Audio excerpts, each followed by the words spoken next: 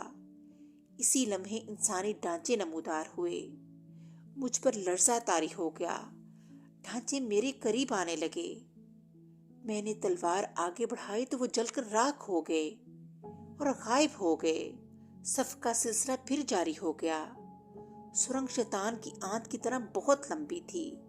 میں کئی دن اس میں چلتا رہا اور مقابلہ کرتا رہا، مگر وہ ختم ہونے کا نام نہیں لے رہی تھی۔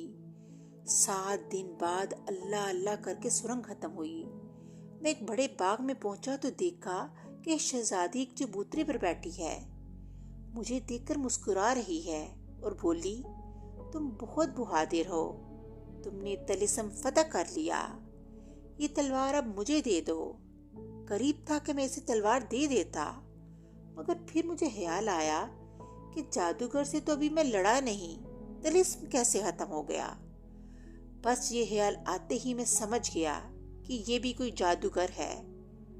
میں تلوار اس کی طرف بڑھانے لگا تو وہ چیخنے لگی۔ وہ ایک بھوتنی تھی، کالے رنگ کی، بالوں میں سانپ کھلبلا رہے تھے، آنکھیں لال تھیں جو چنگارے برسا رہی تھیں۔ اس نے کہا، اے آدم ذات، کیوں زندگی کو دھتکار کر موت کو گلے لگاتے ہو؟ اب بھی تیری زندگی بخشی جا سکتی ہے، یہ تلوار پھینک دو، میں تمہیں بہت زیادہ دولت دوں گی۔ یہ کہہ کر اس نے ہاتھ لہرایا تو فرش پر جگمگ کرتے ہیرے جواہرات کا ڈھیر لگ گیا۔ ان کی چمک دمک سے میری آنکھیں چکا چوندھ ہو گئیں۔ یہ سارے تجھے مل سکتے ہیں، شرط صرف یہ ہے کہ تلوار مجھے دے دو۔ مگر میں بھوتنی کے جال میں نہ پھنسا۔ میں نے تلوار کے وار سے اس کا سر قلم کر دیا اور وہ غائب ہو گئی۔ باغ سے نکل کر میں آگے بڑھا تو ایک بہت بڑا کمرہ تھا جس میں بڑا سا تابوت پڑا ہوا تھا۔ میں نے تابوت کا ڈھکن اٹھایا تو دیکھا ایک خوفناک جادوگر پڑا سو رہا ہے۔ میں نے آؤ دیکھا نہ تاؤ اللہ کا نام لے کر تلوار کے وار سے اس کا سر قلم کر دیا۔ جو ہی میں نے سر قلم کیا، دھواں پھیلتا گیا، ہر طرف کالی گھٹا چھا گئی، ایک دھماکہ سا ہوا اور ہر چیز غائب ہو گئی۔ میں نے اپنے آپ کو وہیں پایا جہاں مجھے شہزادی نے کھڑا کیا تھا، یعنی میں ایک کنویں کے پاس کھڑا تھا جہاں سے میں نے چھلانگ لگائی تھی۔ طلسم ٹوٹ چکا تھا، پتھر کے مجسمے انسان کے بن چکے تھے۔ شہزادی بھاگتی ہوئی آئی اور میرا ہاتھ پکڑ کر محل میں لے گئی۔ بادشاہ، ملکہ، درباری سب ٹھیک ہو چکے تھے۔ شہزادی نے جب بتایا کہ میں نے اس جادوگر کا خاتمہ کیا ہے تو سب نے میرا بڑا شکریہ ادا کیا۔ بادشاہ نے مجھے اپنے تخت کے برابر میں بٹھا دیا۔ کئی ماہ تک میں ان کا مہمان رہا۔ واپس اپنی دنیا میں جانے کی خواہش ظاہر کی تو بادشاہ اور شہزادی نے مجھے روکنا چاہا، مگر مجھے وطن کی یاد آ رہی تھی۔ بادشاہ نے میرے اصرار پر مجھے واپس جانے کی اجازت دے دی۔ اس نے مجھے قیمتی ہیرے جواہرات دیے۔ پھر بادشاہ نے مجھے کہا، تم آنکھیں بند کر لو۔ میں نے آنکھیں بند کر لی۔ جو ہی میں نے آنکھیں بند کی، مجھے ایسے لگا جیسے میں ہوا میں اڑ رہا ہوں، مگر میں نے ہدایت کے مطابق آنکھیں بند رکھیں۔ خاصی دیر بعد ایک آواز آئی، سلطان، اب آنکھیں کھول لو، تمہارا شہر آ گیا ہے۔ میں نے اس ہدایت پر عمل کیا۔ آنکھیں کھولی تو دیکھا کہ میں اپنے شہر میں موجود ہوں، مگر یہ کیا؟ شہر کا تو نقشہ ہی بدل چکا تھا۔ آسمان سے باتیں کرتی عمارتیں، شیشے کی طرح چمکتی سڑکیں، جدید موٹر گاڑیاں۔ میں دنگ رہ گیا۔ اپنا گھر تلاش کرنے لگا، مگر وہاں تو بلند عمارت تھی۔ میں نے اپنے بیٹے ندیم کا دریافت کیا تو ایک شخص نے بتایا کہ وہ تو بوڑھے ہو چکے تھے اور مر گئے ہیں۔ حیرت کی وجہ سے میری آنکھیں پھیلی کی پھیلی رہ گئیں۔ چند ماہ پہلے ہی تو میں گیا تھا۔ پھر مجھے یاد آیا کہ شہزادی نے کہا تھا کہ ہماری دنیا کا ایک دن تمہاری دنیا کے 1 سال کے برابر ہے۔ اس شخص نے مجھے بتایا کہ آپ ندیم کو کیا لگتے ہیں۔ میں نے کہا کہ میں اس کا باپ ہوں تو وہ بگڑ بولا، کیا مذاق کر رہے ہیں؟ ندیم صاحب تو میرے دادا تھے۔ مجھے ہنسی آ گئی، یعنی یہ میرا پڑپوتا تھا، مگر پھر بھی عمر میں مجھ سے بڑا تھا۔ میں نے اسے یہ نہ بتایا کہ بیٹا میں تمہارا پردادا ہوں، کیونکہ اس نے ماننا نہیں تھا۔ میری داستان ایسی ہی تھی کہ کوئی اس بات پہ یقین نہیں کر سکتا تھا۔ خود اگر میرے ساتھ یہ واقعات نہ ہوتے تو مجھے بھی یقین نہ آتا۔ میں نے ہیرے جواہرات فروخت کیے اور کاروبار شروع کیا، نئی شادی کی، اب میرے 2 بچے ہیں اور میں مزے سے ہوں۔ اس طرح کہانی کا اختتام ہو گیا۔ نئی کہانی کے ساتھ پھر ملیں گے، تب تک کے لیے اللہ حافظ۔